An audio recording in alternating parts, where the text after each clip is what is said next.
এই ওয়েটার। জি স্যার, কিছু লাগবে?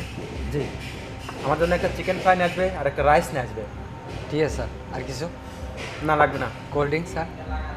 না। চা কফি কিছু স্যার? এই, তোমাকে কি বলছি আমার আর কিছু লাগবে? ঠিক আছে তুমি স্যার। এত কথা বলো কেন? তোমাকে যেটা বলছি সেটা নিয়ে আসো। ওকে স্যার, ওকে স্যার, আপনি রাইবেন না, আমি আনতেছি। যাও।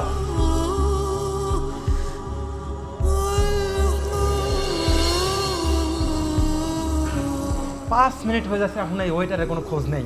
কখন অর্ডারটা দিছি এখন আসে না। এই ওয়েটার, ওয়েটার। স্যার, তোমাকে 5 মিনিট হলো বলে আমি অর্ডার দিছি, অর্ডার কোথায়? স্যার আর 2টা মিনিট সময় দেন, আমি আপনার অর্ডারটা নিয়ে আসতেছি স্যার। তো এই খাবার আমার লাগবে না। তোকে কখন অর্ডার দিছি? 5 মিনিট পার হয়ে গেছে, তুই এখন আমার খাবার নিয়ে আসিস না। যে আমার অর্ডার লাগবে না। স্যার যাই না স্যার। স্যার আপনি যদি না খেয়ে চলে যান এই খাবারটা নষ্ট হবে স্যার, আমার চাকরি চলে যাবে স্যার, আমি গরিব মানুষ। এই, তোর চাকরি যাবে নাকি? তোর ওয়েট আমি কখন ধরে অর্ডার দিছি? আমি তোর নামে এখন যা ম্যানেজার কাছে নালিশ করবো।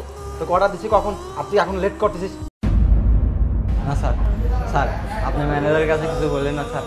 আপনি যদি এই কথা ম্যানেজারের কাছে যা বলেন তাহলে আমার চাকরিটা থাকবে না স্যার। তোর চাকরি দেখে কীভাবে থাকে আমি দেখতেছি। কেবলই খাবারটা অর্ডার দিচ্ছে 5 মিনিট হয়েছে, এটা তো গরম করতে টাইম লাগে। রাখো তোমার গরম। ভিআইপি কাস্টমারদের ভিআইপি ভাবে দেখতে হয়। স্যার এখন কিচেন থেকে যদি দেরিতে পাঠায় সেটা কি আমার দোষ? আমি কি বলবো স্যার, আমি তো সব কিছুই ঠিকঠাক মতো করতেছিলাম। আমি চাই না আমার রেস্টুরেন্টে বদনাম করতে, তুমি যাও এখান থেকে। স্যার আমি গরিব মানুষ স্যার, আমাকে আরেকটা বার সুযোগ দেন। তোমাকে আর একটা বড় সুযোগ দেওয়া হবে না, তুমি যাও এখান থেকে।